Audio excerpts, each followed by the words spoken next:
Discutimos de la cultura y todas sus aristas en Artes y Oficios por Radio USACH. Estamos de vuelta en Artes y Oficios en la 94.5. Escuchábamos a Abril de Fresa con Kiki Boy. Y como ya les comentábamos, hasta el 20 de julio de este 2025 se podrá ver Colección MAC Memoria Habitada, una exposición que ocupa las 5 salas del primer piso del Museo de Arte Contemporáneo de la Universidad de Chile y que reúne 90 obras que van desde el año 1928 hasta mediados de los 80. La muestra reúne la historia de este edificio y sus dos instituciones que se ven fusionadas en lo que hoy conocemos como el MAC, la cual también vislumbra 4 transformaciones ocurridas durante el siglo XX respecto a la educación en las artes visuales. Para contarnos más detalles de esta muestra y la importancia también que tiene para el MAC Bellas Artes, ya nos acompaña acá en Artes y Oficios Paulina González, encargada editorial MAC. ¿Cómo estás, Paulina? Bienvenida. Hola, mucho gusto. Bueno, la muestra se enmarca en los 50 años de la llegada del MAC al espacio que ocupaba en ese entonces la Escuela de Bellas Artes. Ya, bacán. En ese momento antes el MAC estaba acá cerquita, en la Quinta Normal, en el edificio Partenón, que hoy es el edificio del Museo de Ciencia y Tecnología. Ya. Entonces, bueno, la idea un poco era ver qué pasaba, cuáles eran las causas que hacían de que hubiese este traslado institucional. Y por otro lado, también queríamos saber cuál era la historia de de quienes habían albergado originariamente, digamos, ese sector poniente del Palacio de Bellas Artes, ¿cierto? Que era como la Escuela de Bellas Artes. Entonces, digamos, basamos una investigación que pudiera unir ambas historias, ¿cierto? Por un lado, el MAC contando esta historia a través de su colección, y por otro lado también entendiendo que en su misión el MAC también adoptaba ciertas bases educativas que había tenido la Escuela de Bellas Artes en toda su historia. Entonces así nace Colección MAC Memoria Habitada, digamos, son varias salas, cada una tiene un relato en particular que está embarcado principalmente en cómo se va entendiendo el rol del arte en diferentes periodos y cómo también a nivel de Estado, ¿cierto?, se van imbrincando algunas directrices al respecto. Bacán. Oye, Paulina, a propósito como de esta intro que nos haces, hay varias aristas que se van desprendiendo y me gustaría, en primera instancia, quizá partir con la más básica, sobre todo para las personas que nos están escuchando en la 94.5 o que nos están viendo ahí en la señal de 50.2 y que no conocen tanto la historia que hay detrás del MAC del día de hoy. Si nos puedes contar un poco más acerca de esta Escuela de Bellas Artes, porque sobre todo como en las últimas publicaciones del MAC, yo he estado viendo que retomaron también como esta idea educativa de la Escuela de Bellas Artes con nuevos cursos, con nuevos talleres también, nuevas posibilidades también como de poder seguir aprendiendo, pero eso también viene como de una idea primigenia de hace mucho tiempo atrás, entonces si quizá podemos hacer también ahí una pequeña introducción respecto a cómo funcionaba antes el MAC. Claro, el MAC se originó en el año 1947, acá mismo te contaba en el Partenón de la Quinta Normal. Es un museo de arte contemporáneo, es decir, intenta tomar todo lo que sucede en el presente y, digamos, mostrarlo o de alguna manera también hacer convivir, ¿cierto?, como diferentes estilos y artistas en un periodo determinado. Entonces, de esa misión que parte, digamos, en la década del 40, pasa, bueno, de una historia muy larga. Piensa que vamos a cumplir 80 años. Mucho tiempo. Entonces, de aquí a los años 60, por ejemplo, ya vienen una nueva dirección, ¿cierto? Viene Nemesio Antunes con una mirada, luego van pasando, digamos, hasta el año 68, donde hay una reforma universitaria. Recordemos que el MAC es un museo universitario, entonces ahí hay un momento clave donde se empieza a concentrar más bien una mirada de país, como más pregnante en torno a cuáles van a ser los proyectos políticos que van a ir surgiendo ya desde fines de los 60 a mediados de los 70. Entonces ya en los 70, por ejemplo, el MAC tiene un rol muy fundamental en el gobierno de la Unidad Popular, por ejemplo. Entonces, de eso, esa historia que tiene una larga data, ¿cierto? Digamos, se enmarca con la historia de la escuela, pensando que la escuela también es un espacio muy antiguo, ¿cierto?, que se crea a mediados del siglo XIX, con la escuela, con la Academia de Pintura, también va evolucionando, llega, ¿cierto?, hasta estar como bajo el alero de la Universidad de Chile, particularmente del fin de los años 20, o sea, como con mayor ahínco, cuando se funda la Escuela de Bellas, o sea, la Facultad de Bellas Artes. Entonces, de ese periodo, más o menos, nosotros empezamos a contar el relato en la muestra, entendiendo que hay una concatenación más estricta en términos de que ambas van a pertenecer a la Universidad de Chile en ese momento. Entonces, cuando ya vamos viendo, ¿cierto?, la historia de la Escuela de Bellas Artes, vamos viendo diferentes formas donde se va aplicando, ¿cierto?, la enseñanza del arte. Claro. Y en cada periodo van sucediendo diferentes pugnas, ¿cierto?, respecto a cómo es que los artistas van entendiendo también la viabilidad de esa enseñanza, porque entendamos desde sus inicios Chile ha estado muy atrasado respecto a cómo va a entender eso. O sea, hay una idea muy vinculada a la copia, por ejemplo, en un inicio, muy tradicionalista, y ya cuando va llegando la reforma universitaria, por ejemplo, ya cambia eso sucesivamente, se empiezan a ver, por ejemplo, nuevas formas de concebir la materialidad, las técnicas, llegan profesores que tienen nuevas experiencias respecto a la ciencia, la tecnología, que van incorporando estos nuevos conocimientos, ¿cierto? Pero eso es un largo proceso. Entonces, en el fondo, no es que la Escuela de Bellas Artes se haya extinguido, sino más bien la escuela, el año 74, a propósito de estos traslados, ¿cierto?, se va a lo que hoy conocemos como las Encinas, y donde está la Escuela de Arte de la Universidad de Chile. Sí, se traslada también. Se traslada, sí. Entonces, en el fondo, vemos el año 68, 69 como años claves, porque no sé si está en conocimiento, pero hubo un incendio muy importante el año 69 en ese edificio donde estamos actualmente. Entonces todo el funcionamiento de la escuela termina siendo replegado a edificios aledaños, y ahí se empieza a retomar un proyecto que ya venía desarrollándose previamente, como a mediados del año 60, con José Balmes, que era el director o el de la escuela, después fue decano, respecto a cómo podía concebirse un espacio más idóneo para la realización del arte. Pensamos que estamos hablando de un edificio antiguo, ¿cierto? Un palacio. Entonces, por un lado estaban aquellas personas que tenían una idea mucho más romántica respecto al lugar, ¿cierto?, como un lugar histórico, pero por otro lado se estaba pensando ya en que los talleres no eran lo suficientemente amplios, ¿cierto?, para poder albergar las nuevas formas de concebir el arte. Entonces, bueno, todo esto se enmarca justamente además hasta la dictadura, ¿cierto? Entonces ya el año 74 sucede ese cambio.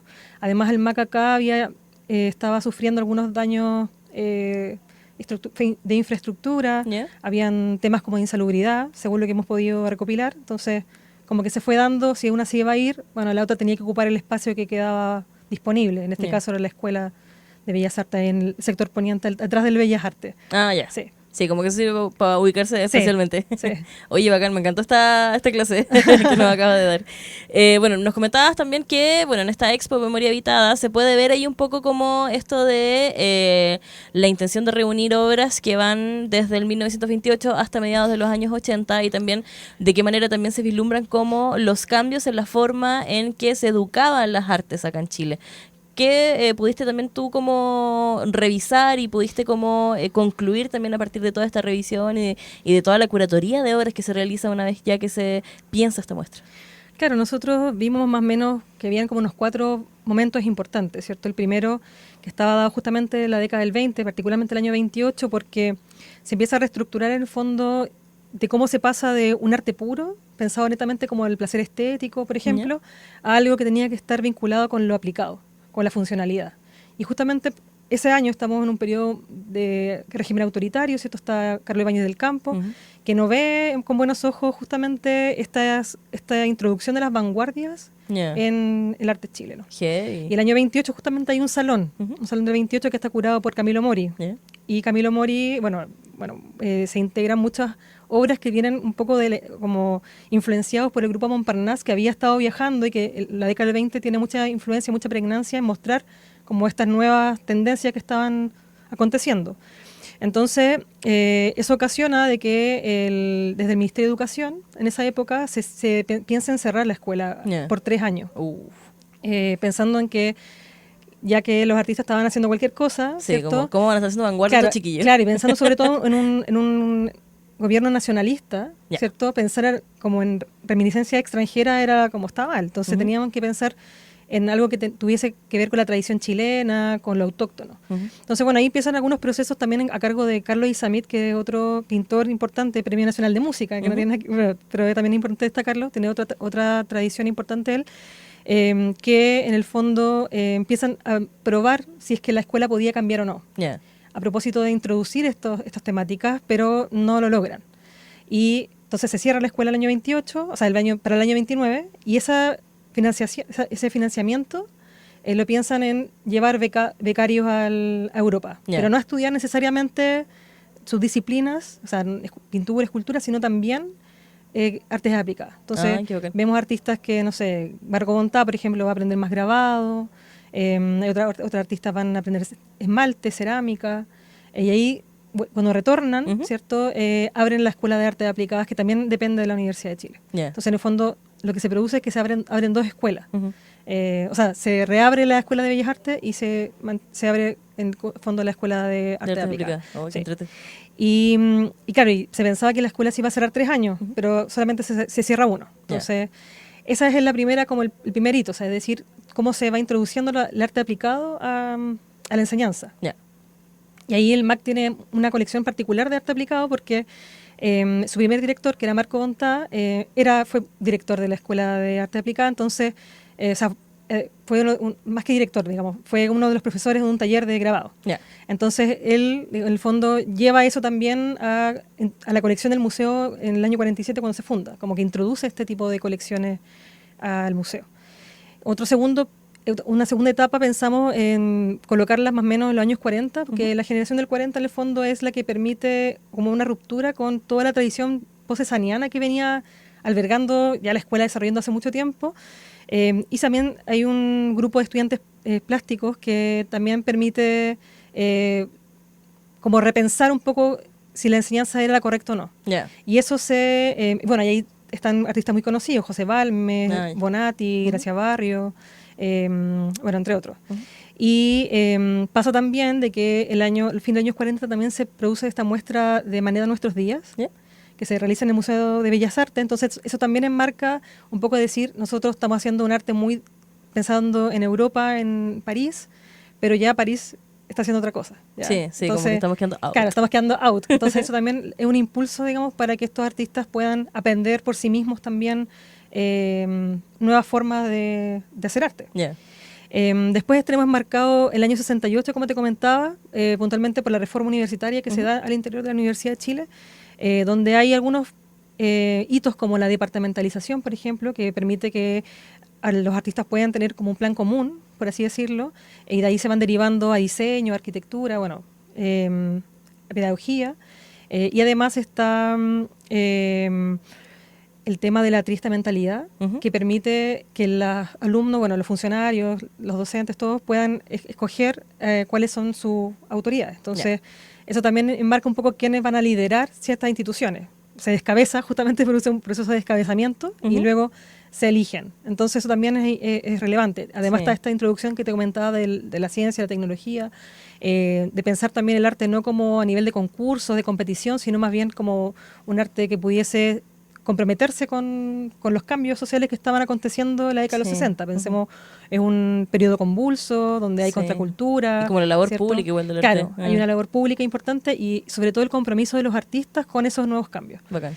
Entonces eso se enmarca en esa época, o sea, hay obras muy políticas, ¿cierto? Nosotros destacamos particularmente una que sucede justamente en el hall del museo, que se llama Peligro, que estuvo a cargo, entre otros artistas, de Félix Maruenda, de Washington Martínez, de Pepe Moreno, ¿cierto? Unos artistas conocidos, que en el fondo hacen una especie de happening donde toman un poco la tradición, o sea, más que la tradición, como el tipo de arte que estaba desarrollando Maruenda, que era de traer fuselaje de aviones, y mezclan eso con danza, con cine, con proyecciones audiovisuales. Como interdisciplinario, sí, performático, muy interdisciplinar. Como de ahora. Entonces, siento. claro, la interdisciplinaridad es justamente otro factor, o sea, otro rol, o sea, otro eje importante, digamos, de esta época.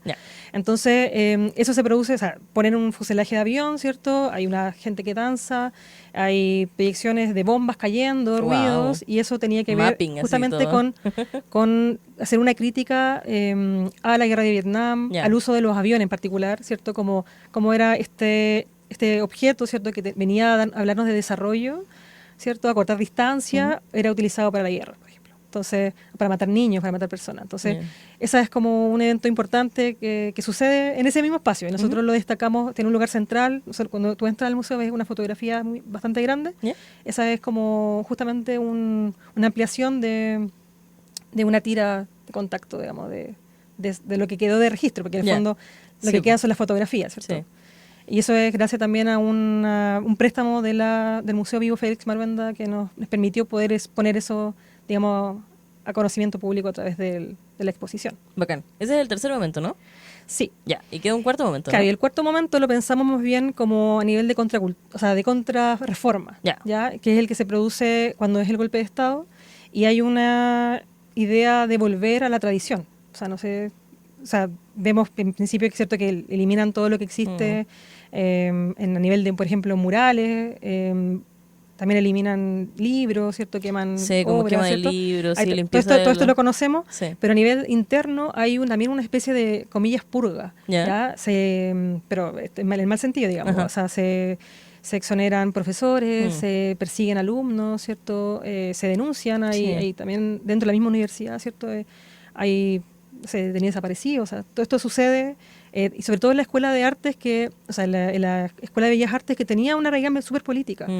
Y vemos justamente periodos previos al golpe donde el entonces rector Benninger allanaba la escuela buscando armas. Heavy. Hay harto de eso en la previa. Entonces vemos un poco cómo eso también afecta a la interna de autoridades designadas que van a denunciar, te digo, a alumnos, que exoneran profesores. Entonces hay una limpieza interna dentro de la escuela y también esa vuelta a la tradición. O sea, vemos como una escuela que estaba totalmente afín, ¿cierto?, a todos los cambios sociales, muy afín a la unidad popular, y después de repente vemos una limpieza, un intento, ¿cierto?, de volver a la tradición, pero sin embargo, si bien hay muchos artistas que siguen estudiando en la escuela, mucho de lo que ellos aprenden o cómo expresan su descontento o su denuncia respecto a lo que acontecía en la época, lo hacen fuera del espacio institucional oficial. Entonces, no lo hacen dentro de la escuela, sino más bien, o dentro del museo incluso,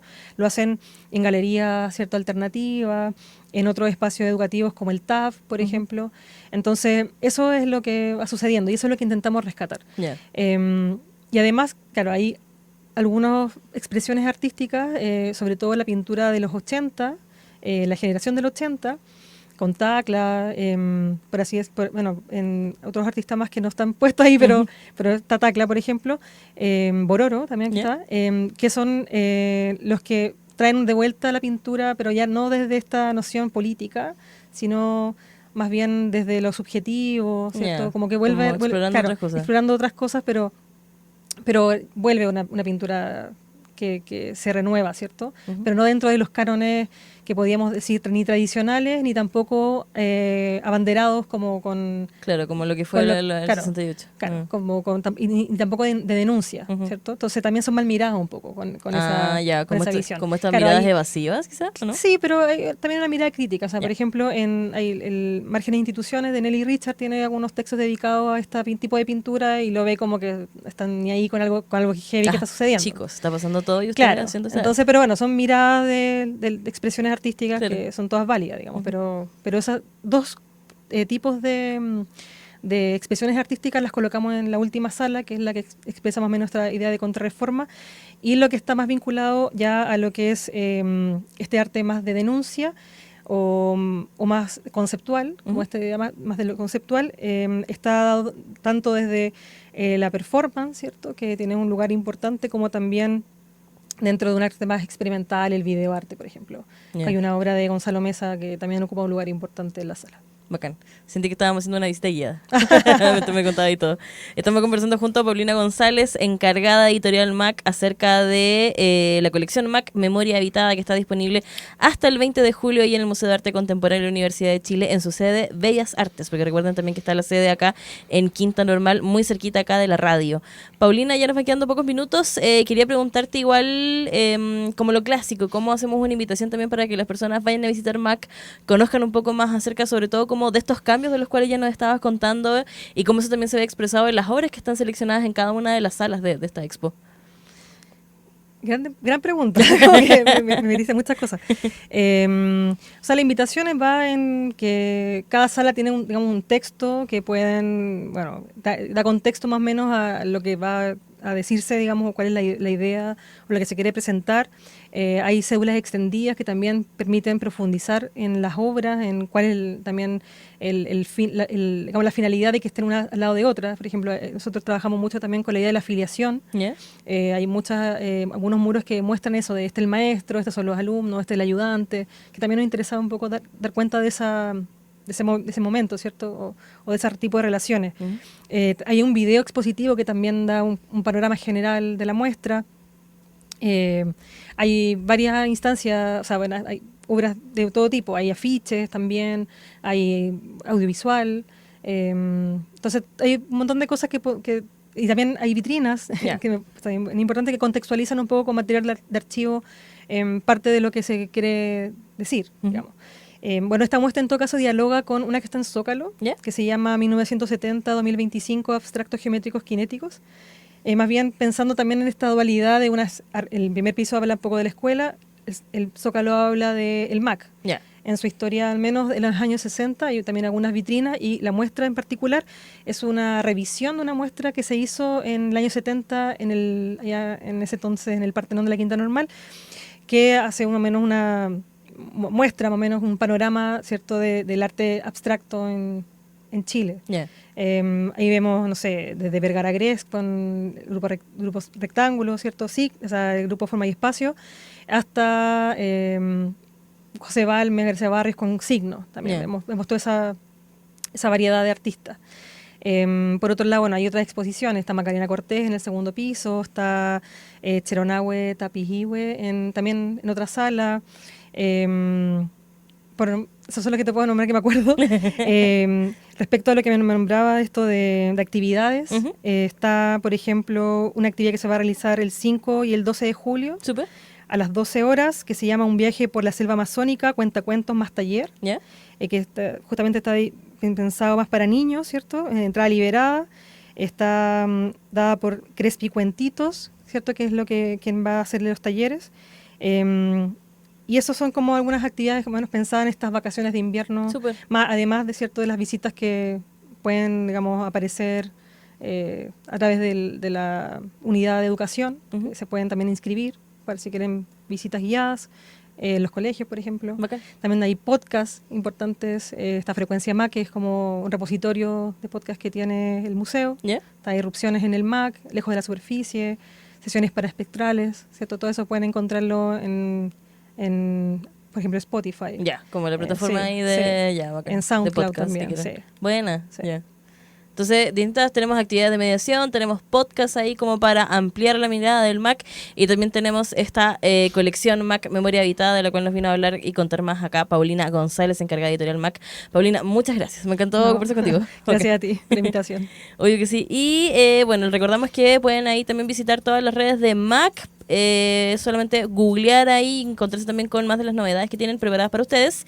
Y vamos a despedir a Paulina escuchando otro estreno. Vamos a escuchar a la banda NASCAR, producida por Red Fingers, con la canción Pensarte, y al regreso tenemos un panel de cine y series junto a Fran Matus acá en la 94.5.